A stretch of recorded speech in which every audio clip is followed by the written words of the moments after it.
नमस्कार, ये आकाशवाणी शिमला है। अब आप राकेश शर्मा से प्रादेशिक समाचार सुनिए। पहले आज के मुख्य समाचार।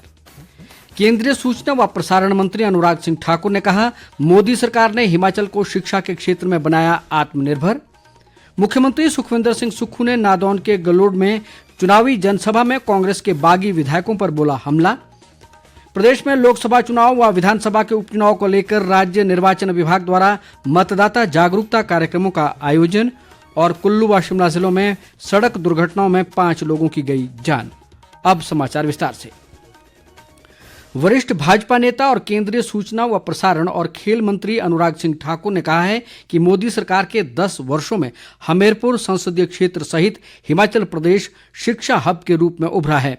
उन्होंने कहा कि 2014 के बाद पूरे देश में शैक्षणिक व्यवस्था में परिवर्तन आया है। अनुराग ठाकुर ने कहा कि हिमाचल के प्रति नरेंद्र मोदी के लगाव के कारण आज एक छोटे से राज्य में लगभग देश के सभी बड़े शैक्षणिक संस्थान हैं और यहाँ के युवाओं को शिक्षा के लिए दूसरे राज्यों में नहीं जाना पड़ता। केंद्रीय मंत्री ने कहा कि केंद्र सरकार के सहयोग से उनके संसदीय क्षेत्र हमीरपुर में कुल 6 केंद्रीय विद्यालय हो गए हैं। अनुराग ठाकुर ने कहा कि हमीरपुर में जल्द ही नेशनल सेंटर ऑफ एक्सीलेंस भी बनाया जाएगा। उन्होंने कहा कि पूरे देश में आज 10,000 से ज्यादा अटल टिंकरिंग लैब कार्यरत है और 1100 से ज्यादा विश्वविद्यालय बन गए हैं। अनुराग ठाकुर ने देश में वर्ष 2014 के बाद स्थापित IIM और IIT की संख्या में वृद्धि का जिक्र भी किया। केंद्रीय मंत्री ने कहा कि उन्होंने संसदीय क्षेत्र हमीरपुर में बिना किसी सरकारी सहायता के बच्चों को गुरुकुल पद्धति के साथ शिक्षा की व्यवस्था के लिए एक से श्रेष्ठ की शुरुआत की है।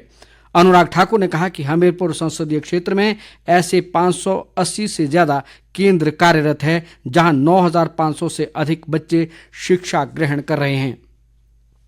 कांग्रेस के वरिष्ठ नेता व मुख्यमंत्री सुखविंदर सिंह सुक्खू ने कहा है कि हिमाचल में आपदा एक चुनौती थी और केंद्र की भाजपा सरकार ने आपदा के दौरान भी कोई विशेष मदद नहीं की है। हमीरपुर जिला के नादौन विधानसभा क्षेत्र के गलोड़ में एक चुनावी जनसभा को संबोधित करते हुए उन्होंने कहा कि आपदा के दौरान आम लोगों ने भी मदद के हाथ बढ़ाए और राज्य सरकार द्वारा किए गए कार्यों को वैश्विक स्तर पर सराहा गया है। मुख्यमंत्री ने बागी विधायकों पर टिप्पणी करते हुए कहा कि जो पैसों की खातिर अपने आप को बेचता है उसे जनता कभी माफ नहीं करेगी। उन्होंने कहा कि भाजपा ने राज्यसभा की 1 सीट चुराई है, लेकिन इन चुनाव में जनता सभी सीटें कांग्रेस की झोली में डालकर इसका जवाब देगी। सुखविंदर सिंह सुक्खू ने आरोप लगाया कि भाजपा ने आपदा के समय लोगों का साथ भी नहीं दिया और अब महिलाओं के 1,500 रुपये रुकवाने के लिए चुनाव आयोग के पास चले गए हैं। पूर्व मुख्यमंत्री जयराम ठाकुर ने कहा कि कांग्रेस अभी तक मंडी सहित अन्य क्षेत्रों से प्रत्याशियों के नाम की घोषणा नहीं कर पाई है। उन्होंने कहा कि कांग्रेस सरकार की स्थिति किसी से छुपी नहीं है।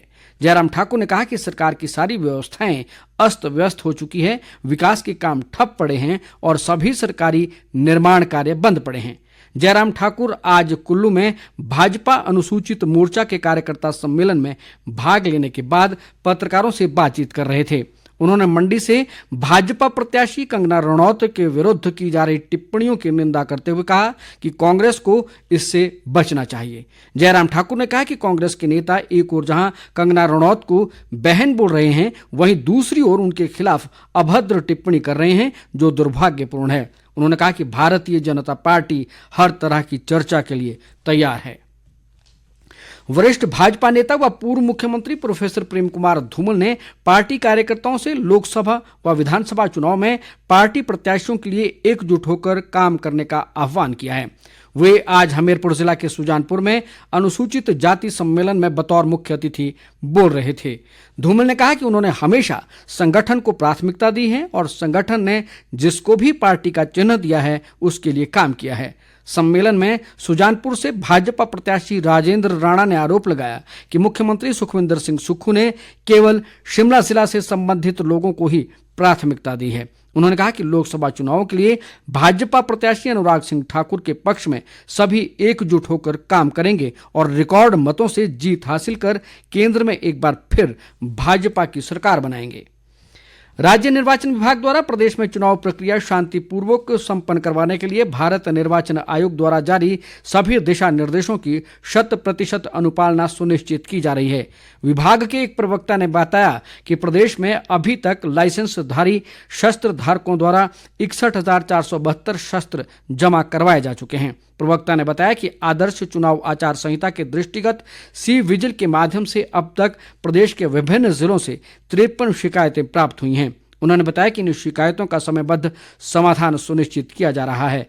आचार संहिता के प्रभावी होने से 12 अप्रैल 2024 तक प्राप्त कुल शिकायतों में से 24 का निपटारा सुनिश्चित किया गया है और कुल प्राप्त में से 29 शिकायतें सही न पाए जाने के कारण खारिज कर दी गई है।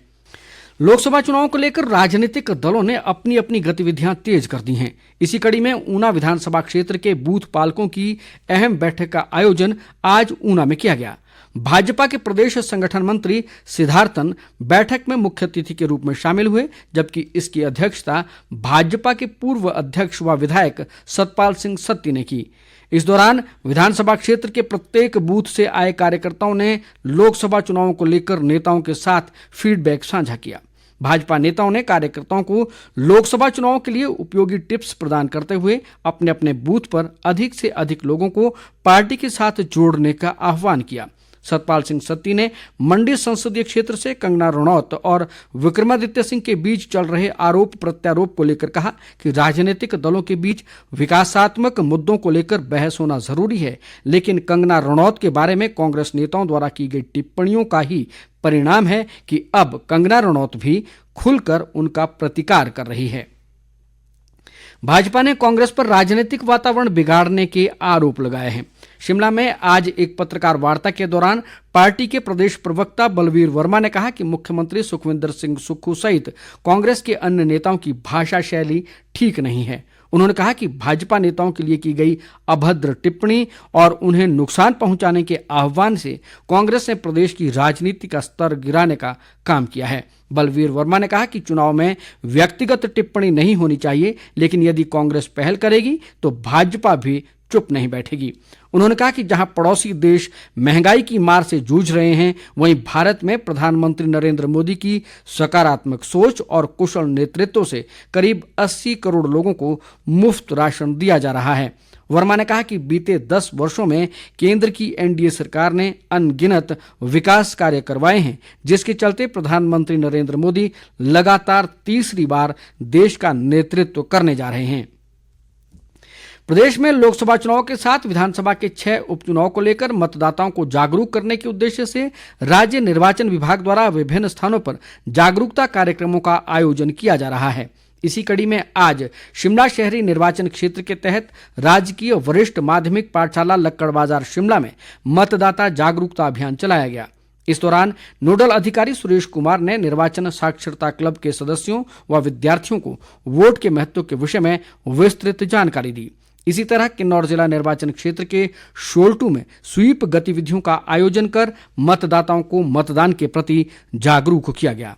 उधर चंबा में एसडीएम व सहायक निर्वाचन अधिकारी अरुण शर्मा की अध्यक्षता में एक बैठक का आयोजन किया गया। बैठक में विभिन्न गठित टीमों को वरिष्ठ नागरिकों, अपंग व्यक्तियों और भारत निर्वाचन आयोग द्वारा सूचीबद्ध आवश्यक सेवाओं में तैनात कर्मचारियों की सुविधा के लिए पोस्टल बैलेट पेपर के माध्यम से मतदान करवाने को लेकर विस्तृत जानकारी दी गई। उधर जोगिंद्रनगर निर्वाचन क्षेत्र में कम मतदान वाले पोलिंग बूथों बड़ा ठाणा, तुलाहा और सनहाली में विशेष जागरूकता अभियान चलाया गया। कुल्लू जिला के आनी उपमंडल के तहत राणाबाग करशाला मार्ग पर चोई नाला में कल देर रात एक मारुति कार के खाई में गिरने से 4 लोगों की मौके पर ही मौत हो गई। पुलिस अधीक्षक कार्तिकेयन गोकुल चंद्रन ने मामले की पुष्टि करते हुए बताया कि स्थानीय लोगों ने आज सुबह घटना की जानकारी दी, जिसके बाद मृतकों के शवों को खाई से निकाला गया। आनी के विधायक लोकेंद्र कुमार ने दुर्घटना पर गहरा शोक व्यक्त किया है। उन्होंने घटनास्थल का जायजा भी लिया।